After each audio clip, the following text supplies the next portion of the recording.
Welcome back, everybody. In the last video, we got to take a closer look at the gas path and how we extract all that excess energy coming from the combustor. But how do we prevent smoke and ash from just bellowing out of the stack?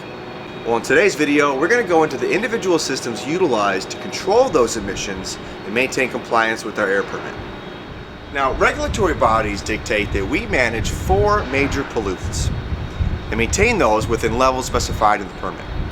The major pollutants consist of sulfur dioxide, which is SO2, nitric oxide, commonly referred to as NOx, carbon monoxide, known as CO, and particulate matter, which we refer to as opacity.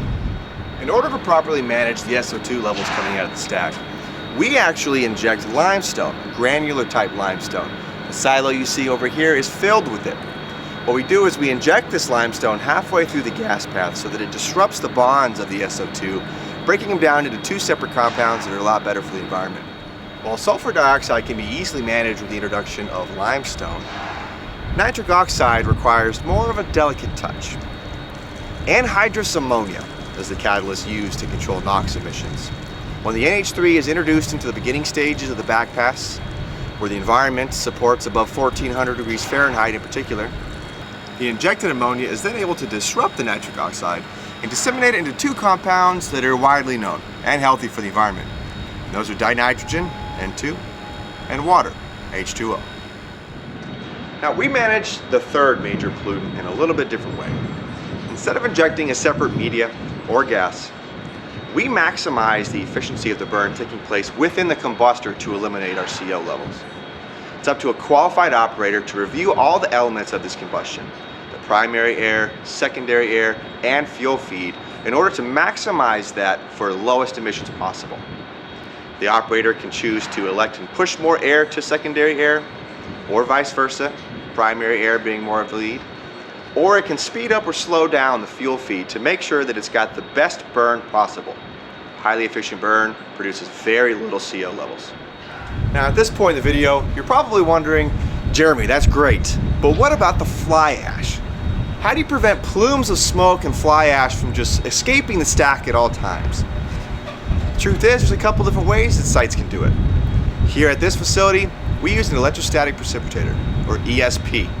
Now, the ESP works by utilizing static electricity to draw out the fly ash from the gas path. As the fly ash is making its way through the gas path, heavier ash and sand will fall either in the cyclone or the multiclone. The lighter stuff, that fly ash, will make its way all the way through to the ESP.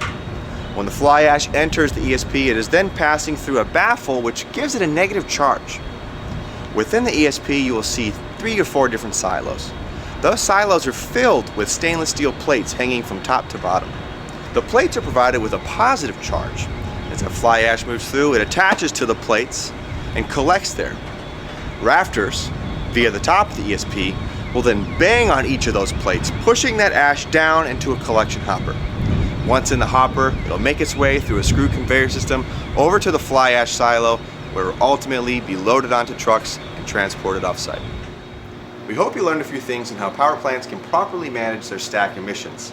Next week, we're going to take a deep dive into the full steam cycle and how we utilize superheated steam to power our turbine. If you haven't already, please don't forget to subscribe and follow, and we'll see you next week.